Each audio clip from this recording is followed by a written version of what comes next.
Hey, what's up, YouTubers? I just wanted to ignore the fact that I'm completely exhausted and do some book reviews, and my to-be-reviewed pile is just getting out of hand. It keeps growing at a rate I can't keep up with. So this book I have in my hand, Rich Dad Poor Dad, is a very popular one. It's one of the best-selling, personal finance books, and it's pretty awesome. It's not like one of my favorite books in the world, but it definitely has some really interesting concepts in it that could change the way you look at money. Yeah, and one of them was that the rich invest in assets. So what is an asset? It's something that's going to make you more money. Real estate can be an asset if you rent it out, but that's not the best investment always. It really just depends on your situation, what you're good at, what you know. And that's one of the main lessons of this book. The other one is they have money work for them. So it's kind of the same concept. It kind of ties right into paying for assets because they give you more money.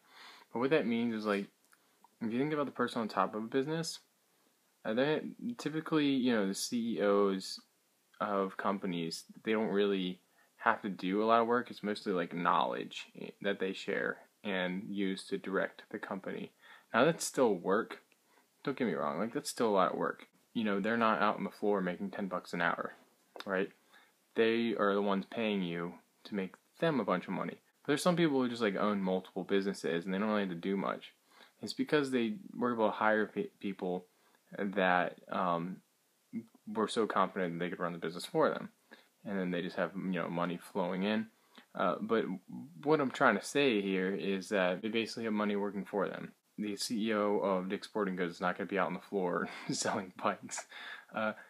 He's going to be paying somebody else to do that, and he's going to be looking at the bigger picture. So that's the basic concept behind this book. And another thing it talked about was how so many parents and people tell us to go to college and find a secure job, do this, do that. But in a world where technology is changing at a really fast rate and information is always becoming outdated, that's probably really bad information to give somebody, because by the time you go through college and you get that degree, a lot of the knowledge you gain is going to be obsolete. So, and a lot of it's not enough to really get you far in life. It's not going to talk about willpower and starting something that matters, body language, all that stuff. There's all these concepts that will help you get far in life. The point is a degree is not always the safest route. Good education, good job is not always the safest route, because it's just, you're going to be in the rat race, he likes to call it. What that means is working to pay bills, working and then just losing all your money over and over again. It's just a cycle, right? And so you want to invest in things that are going to get you more money. Whether that's start a business, you can invest in stocks, whatever. There's a lot of different ways people get rich. So you're going to have to figure that out. But the biggest investment you can make is in your brain. That's what I believe in. Hopefully it'll really pay off one day. Hasn't really yet, but pretty sure it will one day.